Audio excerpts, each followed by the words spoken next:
Shalom, bien-aimés le Seigneur, auditeurs et auditrices de l'émission Ressources, votre émission qui vous bénit, qui vous aide à rendre agréablement à Dieu un culte. Et c'est ça notre objectif, nous aider à être des adorateurs, adoratrices et des gens qui désirent l'intimité avec Dieu, des gens qui aiment passer du temps dans la présence de Dieu. Et je pense que dans tout ce que tu auras suivi, que vous aurez suivi dans l'émission, les numéros de l'émission Ressources, dans cette thèmes liés au culte, que Dieu a pu vous aider à revoir votre façon de prier, mais aussi à désirer ardemment l'intimité avec le Seigneur. Et nous avions parlé dans les numéros passés sous les cultes des modérateurs comme acteur du culte, acteur qui conduit l'assemblée, un modérateur qui est comme un protocole, mais aussi un cultivateur qui prépare les cœurs des gens. On a vu ensemble comment il doit se comporter. On a parlé aussi au dernier numéro, on a parlé de comment il peut affecter les différents chants dans les cultes. Mais aujourd'hui, nous allons parler d'un nouveau point, toujours lié au culte. Nous allons parler des différentes étapes de la liturgie. On a dit dans les cultes, quand on parle du culte, il y a une liturgie qui est suivie, surtout les cultes communautaires. Il y a une liturgie, et même quand nous prions seul à la maison, des fois nous suivons cette même liturgie-là, sans savoir c'est quoi, pourquoi, d'où ça vient. La liturgie, j'avais dit que c'est défini brièvement comme un plan complet du culte avec ou sans prédication. Donc, quand on parle de liturgie, ce sont les différentes étapes que suivent un culte. Et c'est ça la liturgie. Alors, chaque église a sa liturgie. Et les églises qui, dans leur liturgie, il y a un temps où les différentes chorales, Prest, Choreko, Y, Z, ils prennent le temps pour ça et puis les gens passent devant pour témoigner. Dieu a fait pour moi ceci, a fait pour moi cela, et il y a des temps pour ça. Et puis après, il y aura un temps d'offrande, il y a des fois 2 étapes d'offrande, et puis il y a la parole qui intervient, et tu verras que les cultes peuvent prendre 3, 4 heures, et c'est dans leur liturgie. Mais il y a des églises où, dans la liturgie, on maintient que 2 heures de culte, comme c'est le cas aussi dans nos églises de la borne, et nous mettons des choses différemment. Au lieu que quelqu'un puisse passer devant pour témoigner, il écrit l'action de grâce sur papier et nous lisons que le bien-aimé tel rend grâce au Seigneur pour ce qu'il a fait pour lui. Et c'est souvent les réveillons que nous laissons la latitude aux gens de s'exprimer, bien sûr, après avoir écouté au préalable leur témoignage pour qu'ils ne puissent pas parler de façon libre, discontinue. Vous voyez que donc, sans se limiter et puis dire des choses. Des fois, il peut parler de coq à l'âne, il faut l'orienter pour savoir comment parler et que dire. Il y a aussi, à part ça, on met un temps de louange et d'adoration qui est prévu, bien garanti. Il n'y a pas de chorale, XY, mais les groupes d'adoration. Et tout ça, c'est dans la liturgie. Donc, chez nous, nous faisons 2 heures. On fait 2h30, il y a ceux qui font 4 heures. Et dans les 4 heures-là de prière ou de culte, il y a les étapes que suit un culte. Mais quand on voit dans tout ces programmes-là qui se différencient par rapport aux heures, il y a toujours des choses qui se répètent, soit dans les cultes de la semaine ou le culte de dimanche. Alors, c'est ces différents éléments qui constituent ce qu'on appelle la liturgie du culte ou le plan complet du culte, les différentes étapes. Alors, nous allons voir avec vous aujourd'hui d'où proviennent ces différentes étapes. Pourquoi on passe dans telle ou telle étape du culte, qu'est-ce qui a inspiré? C'est pas tombé du ciel. Tout a été tiré de la parole de Dieu. Ça a été examiné. Et nous allons voir avec vous les origines ou l'origine de la liturgie, les différentes étapes, mais ça peut être modifié, utilisé d'une manière ou d'une autre par rapport aux églises. Et pour cela, nous allons nous inspirer du livre de Matthieu, chapitre 6, verset 9 à 13 que je vais lire. Matthieu, chapitre 6, versets 9 à 13. Je lis au nom du Seigneur Jésus. La parole déclare ceci. Voici donc comment vous devez prier. Notre Père qui es aux cieux, que ton nom soit sanctifié, que ton règne vienne, que ta volonté soit faite sur la terre comme au ciel. Donne-nous aujourd'hui notre pain quotidien. Pardonne-nous nos offenses, comme nous aussi nous pardonnons à ceux qui nous ont offensés. Ne nous induis pas en tentation, mais délivre-nous du malin, car c'est à toi qu'appartient dans tous les siècles le règne, la puissance et la gloire. Amen. Ici, on nous parle de la prière que Jésus a montrée à ses disciples. Ils ont vu certainement Jésus en train de prier, comme j'ai aimé un pasteur qui a prêché une fois. Il a dit, en tant que leader de l'église, tu peux inspirer les gens. Si tu veux avoir une église des gens qui prient, il faut être un homme qui prie, parce qu'ils vont t'observer. Tu veux que les gens puissent danser pour le Seigneur, il faut que tu danses toi-même. Vous voyez, donc tu es un exemple à suivre. Les disciples avaient vu comment Jésus passait du temps dans la prière. Ils étaient vraiment touchés, impactés par sa façon de travailler, au point qu'ils sont allés pour demander à Jésus, oui, apprends-nous à prier. Nous voulons prier comme toi. Aide-nous à prier. Et quand Christ a entendu parler, a écouté cette requête, il leur a montré Matthieu 6, 9 à 13. Voilà comment vous devez prier. Notre Père qui es aux cieux, on a vu ici, et qui est devenu pour nous comme une récitation qu'on a appris depuis l'école primaire, secondaire, on répétait notre Père qui es aux cieux, que ton nom soit sanctifié, que ton règne vienne. On répétait cela. Et j'aimerais d'abord déjà nous dire une chose que cette prière ici, ce n'est pas une formule que Christ avait montrée pour que nous puissions commencer à répéter toutes les fois face à tout problème. Non. Mais au contraire, en nous donnant cette prière ici, Christ nous a donné les différentes étapes qu'il faudra suivre, qu'il faudra utiliser pendant la prière. Il a montré dans une seule prière comment est-ce que nous pourrons les étapes qu'il faudra utiliser lorsque nous prions. Mais avant de nous présenter le lien entre la liturgie générale du culte et Matthieu 6, 9 à 13, nous allons tout d'abord faire une étude brève, exégétique sur les textes précités. C'est vraiment un sujet d'enseignement. J'ai parlé de ces sujets ici de Matthieu 6, 9 à 13 dans mon église. Je pense que j'ai fait pratiquement 3 mois en train de parler de ça. 2 ou 3 mois que j'ai parlé seulement du même Matthieu. Alors, comprenez qu'en une seule émission, je ne peux pas tout dire. Alors, je donnerai les éléments essentiels à retenir par rapport à cette étude exégétique sur le texte de Matthieu 6, 9 à 13, où on parle après de notre Père qui est aux cieux. Voilà comment vous devez prier. Christ leur dit, notre Père qui est aux cieux. Cette prière exige, ou encore en disant cela, Jésus-Christ apprend un élément aux gens qu'il faut faire attention et vérifier quand tu veux prier la relation que tu as entre toi et Dieu. La prière exige une relation de père-fils pour être effective, efficace et exaucée. Jésus apprend à ses disciples que pour que votre prière réussisse et soit impactante et que vous touchez le cœur de Dieu, rassurez-vous que vous êtes enfant de Dieu. Parce que la prière exige une intimité avec celui avec qui nous parlons. Si tu veux que ta prière ait de l'impact, rassure-toi que notre Dieu est ton Père. Il faut que vous compreniez que vous avez affaire à un Père. Dieu est ton Père. Et en tant que ton Père, comprends qu'il t'aime. Il ne faut pas avoir peur de lui parler de ce que tu as comme souci. En tant que ton Père, il connaît tes besoins, tes désirs, il est disposé à t'écouter. Donc, il leur a appris qu'il faut veiller et faire attention à la relation Père et Fils avec Dieu. Quand nous voulons prier, veillez à votre relation entre Père et Fils, votre communion avec lui, d'abord votre relation Père et Fils avec lui, il faudra se rassurer et tu auras de l'impact. Vous savez, j'aime souvent dire que je peux avoir 100 $ à la main et quelqu'un me demande l'argent et mon fils aussi qui est étudiant, qui élève, a besoin de 100 $ pour les Minerval, rassurez-vous que je paierai les Minerval pour mon fils. L'autre, je vais redécommander pour dire quand j'aurai l'argent. Pourquoi?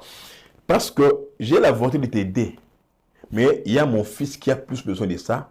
Et pour ne pas être irresponsable, je vais d'abord donner à mon fils. Tout comme aussi, Dieu peut faire du bien à tout le monde. Mais quand tu es enfant de Dieu, tu es prioritaire. Donc, Dieu fera d'abord du bien à ses enfants avant de faire du bien à tout autre parce qu'il t'aime. Il fait pleuvoir à tout le monde. Mais il y a des choses qu'il fera particulièrement pour ceux qui sont enfants de Dieu. Alors, rassure-toi quand tu pries le Seigneur que tu sois son enfant pour que ta prière ait beaucoup d'impact et que tu sois aussi touché par lui. Christ a attiré leur attention. Voilà comment vous devez prier. Commencez à considérer Dieu comme votre Père et vous aurez le courage de lui parler. Et notre Père a le pouvoir de nous écouter et il nous aime beaucoup et il peut aussi agir. Premier élément qu'il faut retenir par rapport à ça, voyez que Dieu soit votre Père. Et ce matin, je vais te demander, est-ce que réellement Dieu est ton Père? Quelle est la relation qu'il y a entre toi et ton Père? Toi qui veux prier, toi qui veux que ta prière puisse avoir de l'impact, est-ce que Dieu est ton Père? Tu veux qu'il puisse t'écouter. Quelle est la raison pour laquelle tu peux devenir prioritaire devant ses yeux? Est-ce que tu es enfant de Dieu? Tu es quelque chose comme Seigneur et Sauveur. Tu verras que ta prière, c'est comme si elle monte et ne touche pas le cœur de Dieu parce que tu n'es pas encore son enfant. Et ce matin, je te conjure de donner ta vie à Christ, de le recevoir comme Seigneur et Sauveur. Et tu verras que tu entreras dans l'ordre de priorité de Dieu et Dieu va t'impacter, il va te toucher. Deuxième élément, il dit que ton nom soit sanctifié. Ceci montre la nature même de Dieu. Notre Dieu est saint. On sanctifie le nom de Dieu, on glorifie et on honore le nom de Dieu. On fait voir la nature de Dieu, mais il faut aussi voir la nature de ceux qui doivent s'approcher de Dieu. Ils doivent avoir une vie de sanctification. Quel état avec lequel tu viens devant Dieu? Il faut sanctifier Dieu, l'exalter, l'honorer et ne pas le faire injurier aux yeux de quiconque par ton comportement, par ta marche. Donc, il faut apprendre à sanctifier le nom de Dieu, à honorer le nom de Dieu. Oui, que ton règne vienne. Cette partie nous montre que nous devons attirer le règne de Dieu dans le lieu où nous prions, où nous nous réunissons dans la prière et laisser à Dieu prendre le contrôle et la direction du culte afin que nos prières soient efficaces et facilement exaucées. Nous devons demander le règne de Dieu. Désirons le règne de Dieu. Laissez à Dieu régner dans nos vies aussi. Là où nous prions, nous désirons que le Dieu puisse régner. Désirons à Dieu de régner. Quand il descend, oui, tout arrête, tout s'arrête. Appelez chanter la sœur Diana. Quand il descend, oui, tout s'arrête. Il y a transfert entre ciel et terre. Quand il descend, tout s'arrête. Quand Dieu descend, les choses changent. Son cortège pas verse l'abondance. Désirons ainsi la présence de Dieu, qu'il descende, qu'il règne et qu'il agisse.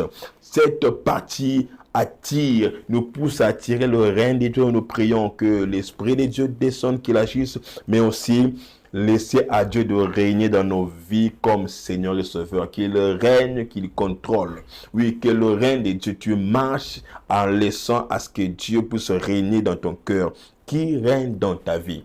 On a étudié avec il y a ceux qui ont suivi les cours des enseignements d'affermissement, ils comprendront, on parle de trois types d'hommes. L'homme animal, l'homme charnel et l'homme spirituel. L'homme animal, c'est celui qui, on exclut le cœur avec une chaise à l'intérieur, mais la croix qui est l'image de Christ est dehors. Celui-là n'a ni relation ni communion avec Christ. Il est un païen, un homme animal. Il se dirige lui-même dans tous les domaines. Mais il y a un homme charnel qui a reçu Christ comme sauveur. Il a la croix et dans le cœur, mais c'est lui qui est assis dans la chaise de son trône. Pour dire que tout le contrôle de sa vie n'est pas fait par Christ.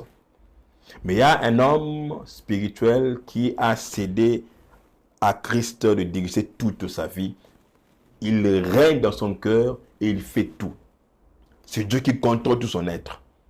Ne faites pas comme cet homme qui avait reconnu pour dire que lui, il a été sauvé de la tête à la hanche. Mais moi, de la hanche, il a encore un problème sérieux. Dieu ne contrôle pas encore C'est pourquoi il peut coucher avec les filles autant qu'il voudra, parce que là, il n'est pas encore délivré en bas. Il est délivré seulement de la tête jusqu'à la hanche. Mais je peux que Dieu puisse t'aider pour ne pas être délivré à moitié. Soit délivré totalement, de la tête aux pieds. Donc, tout ton être soit sous le contrôle de Dieu. Que Dieu règne dans ta vie et qu'il conduise tout ton être. Désire le règne de Dieu et il va te toucher, va t'impacter. Que ta volonté soit faite sur la terre comme au ciel. Christ a fait voir ici à ses disciples qu'il faut désirer, chercher à connaître la volonté de Dieu. Il y a la volonté parfaite et la volonté permissive de Dieu. Il y a la nôtre, mais c'est la volonté de Dieu. La parole déclare que l'homme élabore des projets, mais c'est Dieu qui indique sur la réalisation. L'homme propose et Dieu dispose. Tu as des projets, tu as des ambitions, tu as la volonté, mais cherche d'abord la volonté de Dieu avant toute chose. Qu'est-ce que Dieu veut que tu fasses? Oui, tu désires un homme, une femme. Est-ce que Dieu veut cela? Je vais donner un exemple. Il y a deux pasteurs qui avaient aimé une fille, une histoire qu'on nous a racontée, qui ont apprécié une fille. Mais les deux ont prié le Seigneur pour dire, donne-nous la fille. Nous aimons la fille, les deux bons, vrais pasteurs. Alors, ils ont tous prié. Ils ont eu les penchants vers la même fille. Mais la question se pose de savoir, Dieu va exaucer qui? Le premier ou le deuxième pasteur? Dieu va voir dans son parcours, dans sa volonté, quel est l'homme qui sera appelé à être le mari de cet homme. C'est à lui qu'il poussera à la femme d'accepter. Mais si parmi les deux, il n'y a personne, il va tous refuser, il va tous rejeter, et ça n'ira pas. Vous voyez qu'il faut, en dehors de notre volonté, vouloir la volonté de Dieu. Même Christ, là, à Gethsémani, quand on lui a fait voir la souffrance qu'il allait subir, il a dit, si il est possible, éloigne de moi cette coupe. Mais il ajoute toutefois, pas ma volonté, mais que ta volonté. Christ ne cessait d'enseigner aux disciples que même quand vous priez le Seigneur, quel que soit le désir que vous avez, cherchez qu'est-ce que Dieu veut de ça. Oui, j'aime bien, j'apprécie la beauté de cet homme. Est-ce que c'est un homme que je dois épouser? J'aime cette femme. Est-ce que c'est la femme que Dieu veut de moi? Je vais faire tel travail, mais les gens ne cherchent pas trop la volonté de Dieu avant de faire quoi que ce soit. Il est important que quand tu pries le Seigneur dans ton culte personnel ou dans l'assemblée, que tu cherches à savoir qu'est-ce que Dieu veut, la volonté de Dieu. Et la volonté de Dieu, ce n'est pas la volonté permissive, mais la volonté parfaite de Dieu. Car Dieu peut permettre quelque chose, mais ce sera avec des conséquences après. Il a permis que Abraham puisse avoir un autre enfant selon le conseil de sa femme. Mais c'était un problème jusqu'à aujourd'hui avec les deux tribus qui sont ici, d'Ismaël et d'Isaac. Vous voyez, ce sont des problèmes. Il permet, mais des conséquences. Alors, cherche pas à ce que Dieu puisse se permettre la volonté permissive, mais que tu cherches qu'est-ce que tu veux réellement de moi. Quelle est vraiment ta volonté dans les choix que je suis appelé à faire. Dans ma prière, tu vas beaucoup prier Dieu pour demander une chose, mais qui n'est pas dans sa volonté. Et il peut ne pas exaucer cela parce qu'il voit que c'est pour ton bien. Un enfant de 5 ans qui dit à Dieu, donne-moi la voiture, tu n'en auras pas parce que tu ne peux pas conduire. Vous savez, même quand tu aimes beaucoup ton enfant, tu ne donneras pas de conduire la voiture parce que tu sais que ses jambes sont courtes, mais seulement, même s'il pouvait conduire, il n'a pas la possibilité de conduire, il peut se connaître un accident. Pour l'amour pour ton enfant, tu refuseras. Et c'est ce que Dieu fait aussi des fois pour nous. Quand tu demandes, il voit ce que ça va l'aider à prospérer, à réussir, à aller de l'avant. S'il voit que ce n'est pas intéressant, il ne te donnera pas. Il faut faire attention et chercher d'abord la volonté de Dieu, la volonté parfaite de Dieu. Qu'est-ce que Dieu veut de moi? Donc, quand vous priez, dites à Dieu, que ta volonté soit faite sur la terre comme au ciel. Je veux, oh Dieu, que tu fasses de moi ce que toi tu veux, que tu me touches comme tu l'as voulu. Mais il dit encore, donne-nous aujourd'hui notre pain quotidien. Ceci nous montre que nous devons compter sur Dieu pour tous nos besoins et problèmes et les lui exposer sans crainte dans nos prières. C'est l'étape où nous sommes en train de parler à Dieu et ne pas avoir peur de lui dire ce dont nous avons besoin. Tu as dit au début qu'il est ton père. Alors n'aie pas peur de parler à ton père, ce que tu as comme besoin. Ne va pas voir les féticheurs, les magiciens, les marabouts parce que tu n'as pas d'enfant. Non, va parler à Dieu. Dis à Dieu, donne-nous. Aie le courage de demander à Dieu ce dont tu as besoin, ton pain quotidien, ce qui te réjouit, ce qui t'aide à tenir, ce qui t'aide à réussir à avancer. Demande à Dieu. N'aie pas peur et n'hésite pas. Et ce matin, je te parle, toi qui as des soucis qui dérangent ton cœur, tu as des besoins, tu pleures dans ton cœur par rapport à ces problèmes-là. Je vais te dire, va dire à Dieu, donne-moi. Donne-moi ce qui m'aidera à avoir la joie. J'ai faim. Oui, le pain vient pour m'aider à s'ouvrir, à aider que ma faim puisse s'apesantir, que je sois rassasié. Oui, tu as soif de quoi? Tu as faim de quoi? Dis à Dieu, donne-moi mon pain quotidien. Quelle image de ce dont tu as besoin. Oui, quel est le pain que tu veux avoir de Dieu? Le mariage, les enfants, la promotion, le travail. Qu'est-ce que tu veux avoir de Dieu? Au lieu de pleurer, de te lamenter, de t'apitoyer sur ton sort, va dire à Dieu dans la prière, donne-moi aujourd'hui. Ce matin, tu vas te dire à quelqu'un, n'abandonne pas quand tout va mal, mais va parler à Dieu. Oui, Dieu t'aime. S'il peut revêtir les herbes des champs, accomplir faut des raisons, toi qui crées son image. Oui, il faut apprendre à demander à Dieu. Le Dieu qui pourvoit. Même quand tu pleures, sache une chose, à chaque jour suffit sa peine. Dieu, il peut te donner, il peut t'aider à réussir. Alors, demande à Dieu. Son dépôt ne s'épuise jamais. Oui, quand les gens se sont mariés avant toi, ils n'ont pas eu le mari de ta vie. Il y a encore un homme pour toi. Même les enfants, dans les dépôts de Dieu, il y a encore des enfants pour toi. Donc, on va prier le Seigneur et il ne te lamente pas. Dans tous les besoins, faites connaître vos besoins à Dieu par des prières et des supplications. Il y a encore, pardonne-nous nos offenses. Cette strophe nous révèle notre nature pécheresse et les besoins du pardon de Dieu. Nous avons besoin de demander pardon à Dieu. Oui, Christ apprend ici que vous devez apprendre à demander pardon dans vos prières pour empêcher, pour qu'il n'y ait pas de blocage de la prière. La parole dit dans Ésaïe 59, 1, 2, que la main de Dieu, son bras n'est pas court pour bénir, mais ce sont vos péchés qui mettent une barrière entre vous et lui. Vos péchés, nos péchés empêchent de nous écouter. Le péché vient brouiller le réseau céleste, le réseau spirituel. Où j'ai dit que la prière est une communication. La prière est un téléphone que Dieu nous a donné. Et avec ce téléphone qui est la prière, nous parlons avec Dieu. Le crédit est là. Or, le réseau des hommes, Vodacom, Hector, ça dépend. Il y a des fois des perturbations des réseaux. On peut appeler quelqu'un, on ne l'entend pas bien. Des fois, les réseaux partent. Mais j'aimerais te rassurer ce matin que le réseau céleste ne part jamais. Quand tu pries le Seigneur, le matin, midi, soir, il te reçoit 5 sur 5. Il t'écoute. Mais il y a seulement un élément qui peut perturber les réseaux, c'est le péché. Le péché peut venir brouiller ton réseau et faire que tu ne puisses pas écouter le Seigneur ou qu'il ne puisse pas tenir compte de ce que tu lui demandes. Alors, faites attention. Dans vos prières, demandez pardon. Oui, dites à Dieu, pardonne nos offenses où on a besoin de toi. Nous annonçons que nous sommes des pécheurs et nous voulons te voir impacter, te voir toucher nos vies. On va lire la parole de Dieu dans 1 Jean 1, 8 à 10. 1 Jean chapitre 1, la parole déclare ceci. Si nous disons que nous n'avons pas péché, nous séduisons nous-mêmes et la vérité n'est point en nous. Si nous confessons nos péchés, il est fidèle et juste pour nous les pardonner et nous purifier de toute iniquité.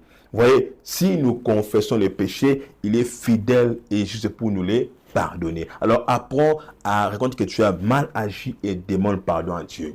Donc ce verset nous apprend notre nature, nous rêvons notre nature pécheresse et les besoins de pardon de Dieu, mais ça nous apprend aussi que seul Dieu peut te pardonner de tous tes péchés. Les efforts des hommes ne peuvent pas attribuer le pardon. Christ apprend aux disciples aussi que c'est seul Dieu qui pardonne, pas un homme. Parce que personne ne peut accorder le pardon. Ce ne sont pas nos efforts qui peuvent nous attribuer le pardon. Seul Dieu, au travers du sacrifice du Seigneur Jésus à la croix, peut nous octroyer le pardon, nous purifier de toutes nos iniquités. Seul le salut est en Jésus et le pardon est en Christ. Oui, quand Dieu veut frapper, il voit l'œuvre de la croix. Il avait dit tout est accompli. il a pris nos fautes. Il s'est fait pécher pour nous. Et quand Dieu voit cela, il a pitié de nous. Et il nous pardonne. Il apprend ici aux disciples que le pardon ne vient que de Dieu. Seul lui peut nous pardonner. Pas un homme, pas une créature. Mais aussi, pardonne-nous nos offenses. Nous apprend que nous devons demander pardon à Dieu lorsque nous péchons pour jouir le pardon. Mais aussi, apprendre à demander pardon aux autres.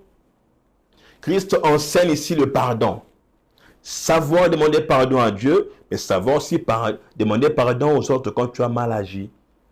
Vous voyez, c'est important. C'est une notion de pardon qui est enseignée ici. Oui, dans la prière, quand vous voulez que vous puissiez bien prier, apprenez à demander pardon à Dieu, à voir comment nous marchons et à enlever tout péché, mais aussi à veiller sur nos relations. La parole déclare que si tu vas donner ton offrande à Dieu, que tu vois que ton frère a une raison de t'en vouloir, dépose ton offrande et va d'abord le régler.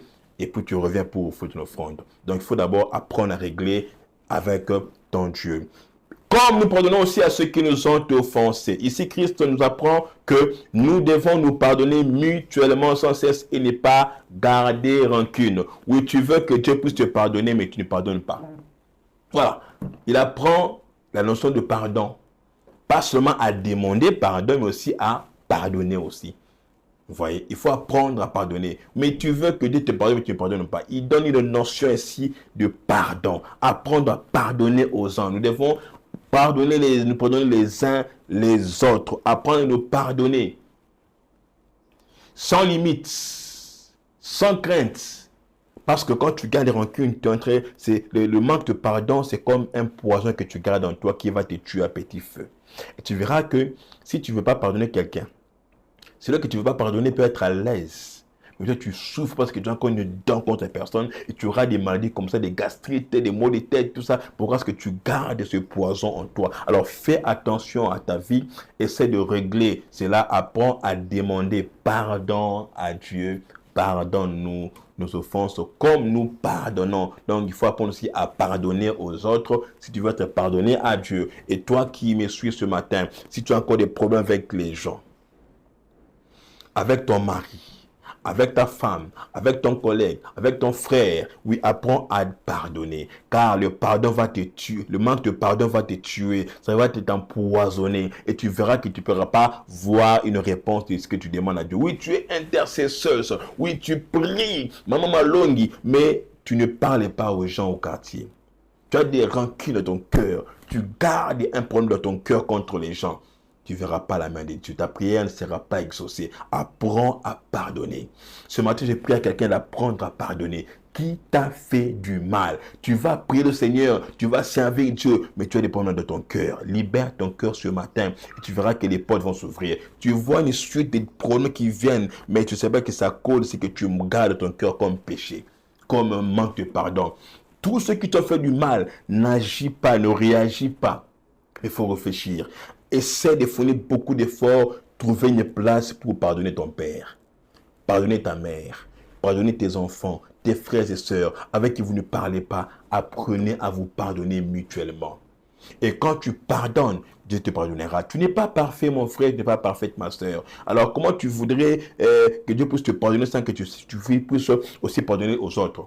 Apprends à pardonner aux gens et tu verras que Dieu va te pardonner. Quel que soit le degré du problème que tu peux avoir, une colère que tu peux avoir contre quelqu'un, apprends à pardonner et tu verras que Dieu va te pardonner aussi. Ne nous soumets pas à la tentation. En ce moment, Dieu réveille notre attention sur l'existence de la tentation et du tentateur qui nous pousse à pécher et il nous met ainsi en garde. Et deuxièmement, il nous révèle aussi que lui seul, Dieu, permet à la tentation. Lui, Dieu ne tente pas, mais peut nous laisser à la tentation. Il y a l'épreuve, il y a la tentation. L'épreuve, c'est Dieu qui nous met dedans afin de nous aider à réussir. Le but de l'épreuve, c'est nous élever, nous former, nous forger. Mais le but de la tentation, c'est de nous pousser à échouer. Et des fois, ces deux choses marchent de pair. Quand tu es éprouvé par Dieu, le diable vient te tenter pour échouer dans l'épreuve et tu tombes. Donc, il faut faire attention. Il dit, ne tuez pas la tentation. Ça veut dire, ne laisse pas sous l'emprise du mal. Que les diables ne puissent pas nous dominer. Aide-nous, ô Seigneur. Et il nous montre aussi comment lui seul a les pouvoirs, Dieu, de nous sauver de la tentation. Donc, Dieu nous révèle qu'il y a la tentation. Christ a fait voir que lui seul permet à ce que nous soyons tentés, mais il fait aussi voir que lui seul peut nous sauver de la tentation. Il faut demander l'aide de Dieu pour ne pas tomber. Mais délivre-nous du mal. Cette phrase nous pousse à nous remettre à Dieu pour vaincre le mal, à prendre autorité sur toute influence aussi négative, car c'est à toi qu'appartiennent dans tous les siècles le règne, la puissance et la gloire pour le siècle des siècles. C'est une forme d'adoration. Par ces mots, Jésus montre à ses disciples qu'il lui seul vit l'éternité en éternité. Et on finit par Amen, un mot d'origine hébraïque d'un verbe signifiant être ferme, sûr, être vrai.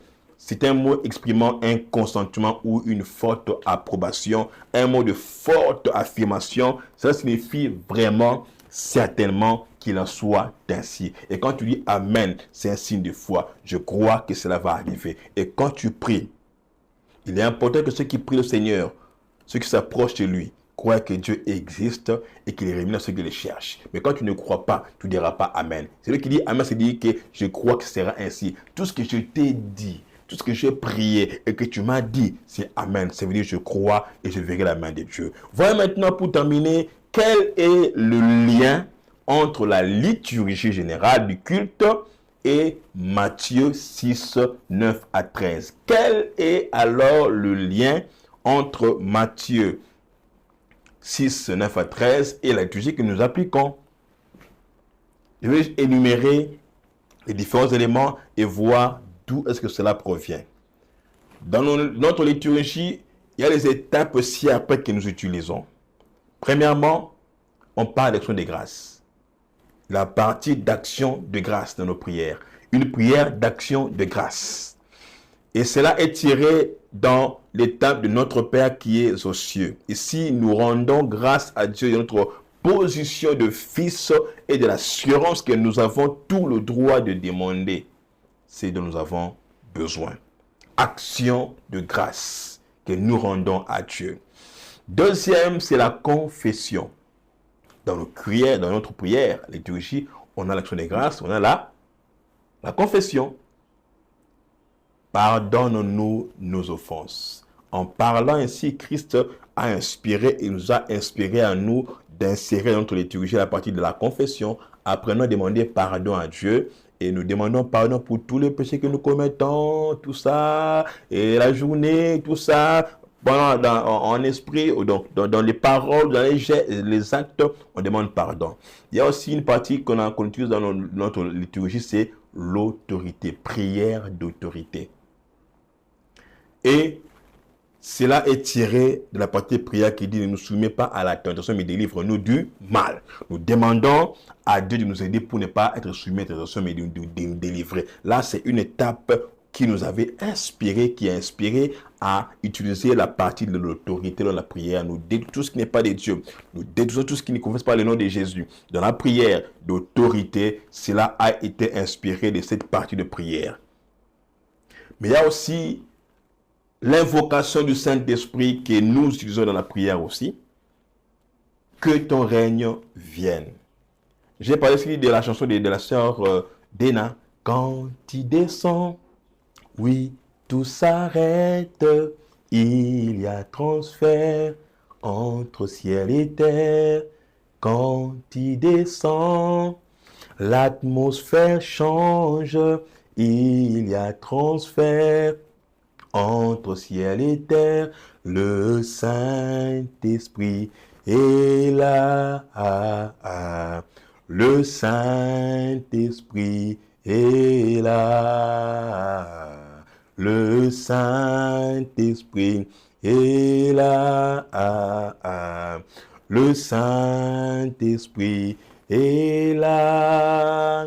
Les maladies s'enfuient, les aveugles voient, les paralytiques sautent de joie. Les stériles enfantent, les sourds entendent, par sa puissance, par sa puissance. Quand le règne de Dieu vient, quand le Saint-Esprit descend, les choses sont différentes. Alors quand tu pries, même seul, désire la présence du Saint-Esprit. C'est pourquoi nous prions pour dire à Dieu, viens. Saint-Esprit descend, Saint-Esprit impacte, touche-nous. Et là, on ne demande pas qu'il puisse revenir encore, mais nous demandons plus la plénitude du Saint-Esprit. Nous désirons sa présence manifestée, sa puissance agissante dans nos vies. Et là, c'est la partie des demandes du Saint-Esprit. Et c'est pourquoi nous parlons toujours du Saint-Esprit. Quand tu pries seul, parle à Dieu, demande sa présence qui te remplit de sa puissance, de son onction. Et tu vois que tu prieras comme il faut, sans difficulté, parce que l'Esprit intercède pour nous par le soupir inexprimable. Alors, il faut désirer sa présence. Mais il y a la partie que aussi nous disons la louange et adoration, qui s'inspirera aussi dans la partie qui dit que c'est toi qu'appartiennent pour le siècle des siècles. Règne, la puissance. On voit que là, on élève Dieu, c'est à lui qu'appartient toute chose, de siècle en siècle, pour dire qu'il était, il est et il le sera. Il est l'ancien des jours. C'est lui qui règne. Donc là, nous louons Dieu, nous l'adorons, nous l'exaltons pour ce qu'il fait pour nous. Et c'est là l'important aussi de s'inspirer de ça. Christ a appris cela à ses disciples. Mais il y a aussi les parties des requêtes que nous utilisons dans nos prières. C'est la partie d'intercession ou des requêtes. Donne-nous aujourd'hui notre pain quotidien. C'est un temps de demande, de requête. Et on le fait souvent à l'église. Christ a appris, il faut apprendre à demander. Les requêtes que tu as, quels que soient tes besoins, parle à Dieu. Expose tes requêtes. Et moi, j'avais l'habitude toujours de noter dans un cahier, d'écrire ce que j'ai comme besoin, comme requête. Et je mettais les jours où j'avais écrit la requête et je mets à côté une case pour attendre l'exaucement. Et quand Dieu exauce, je coche aussi la date. C'est pour dire que j'ai bien suivi cela. Et je te prie que c'est pour t'aider pour faire le suivi de tes prières. Qu'est-ce que tu as comme requête, comme besoin? Oui, nous avons un Père qui nous écoute, qui te connaît et qui te fera du bien. Prends, écris tes problèmes, tes requêtes et tu pries le Seigneur chaque fois. Et tu verras comment il va te visiter et il te fera du bien. N'aie pas peur de dire à Dieu tes besoins. Expose tes requêtes à Dieu parce qu'il est le Dieu tout-puissant. Les hommes sont limités. Lui, il n'est pas limité. Il est illimité et il est tout-puissant. Alors, parle à Dieu. Rien ne dépasse la grandeur de Dieu. Et ne considère pas la taille de ton Goliath. Sache que même quand tu es comme David, tu as la pierre qui va te dévancer et qui fera tomber ton Goliath. Ne considère pas la grandeur de l'obstacle, mais considère la grandeur de ton Dieu par rapport à ses problèmes. Tu peux être limité, mais tu as un Dieu qui est illimité et qui est tout puissant. Et dernier élément que je peux énumérer sur les requêtes, c'est le remerciement et clôture. Donc nous remercions Dieu. On remercie Dieu même quand on n'a encore rien vu. Je crois que tu as écouté. Je crois que tu as agi. Et les prières de clôture pour dire à Dieu Amen. Amen. Pour dire que je crois que Dieu, tu m'as écouté. Alors bien aimé, même quand tu n'as encore rien vu, apprends à dire Amen à Dieu. Pour dire que ce soit ainsi, ce que tu as décidé. Apprends à remercier Dieu, même pour ce que tu n'as pas encore reçu. Rends grâce à Dieu pour ce que tu as eu, même pour ce que tu n'as pas encore eu. Oui, on a vu comment Jésus l'a fait devant le tombeau de Lazare. Il était là, Lazare n'était pas encore ressuscité, mais il est rendu grâce. Il a dit que je sais que tu m'exauces toujours. Mais après avoir rendu grâce, il a agi. On a encore vu comment Dieu, devant Christ, devant les pains qu'il devait multiplier, il n'a pas fait des prières là et des cantations. Il a rendu grâce et puis a donné. Et les pains s'étaient multipliés. Pour dire quoi? Quand tu apprends à rendre grâce à Dieu, Dieu agit. Il voit que tu l'as honoré et il te visitera, il te touchera. Apprenons à les célébrer. Voilà les différentes étapes que souvent nous utilisons dans le culte et les éléments de Matthieu dans lesquels cela serait inspiré. Action de grâce, confession, autorité, invocation du Saint-Esprit, louange, adoration, temps de requête, remerciement et clôture. Vous voyez que vous qui avez du mal à prier seul, vous dites que je ne peux pas prier pendant même 30 minutes, 1 heure, c'est difficile. Si tu suis ces différentes étapes de la prière même seul à la maison, tu paieras beaucoup de temps. Et puis tu prends dans chaque étape, tu mets un chant.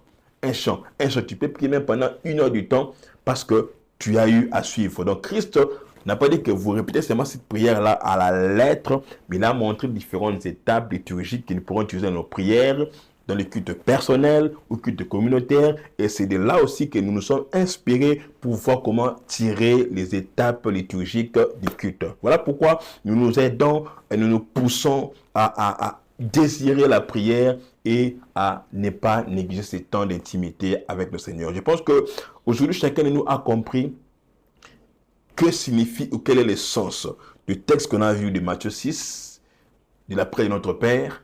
Une bonne prière liturgique, une prière que Christ a donnée. Mais on a compris avec vous que derrière cette prière, Christ nous apprend 2 choses. 1, la liturgie de culte, les différentes étapes qu'il faut utiliser pendant que nous prions, mais il nous apprend aussi qu'est-ce qui peut rendre notre prière efficace. Je pense que nous parlerons prochainement avec vous, selon que Dieu le permettra, des 11 piliers qui rendent notre prière efficace. Et cela est toujours tiré de ces textes de Matthieu 6, qui est tellement riche et fort dans les leçons à tirer. Voilà, il nous prie que le Seigneur puisse nous bénir et nous aider aussi à rester attachés à la prière, attachés au culte personnel et culte communautaire. Voilà ce qu'on peut retenir pour aujourd'hui. Je pense que tu as compris et tu peux aussi bien expliquer à quelqu'un le texte qu'on a aujourd'hui utilisé pour notre enseignement. Que Dieu nous bénisse et à la prochaine. Soyez en paix. Bon culte dimanche pour demain.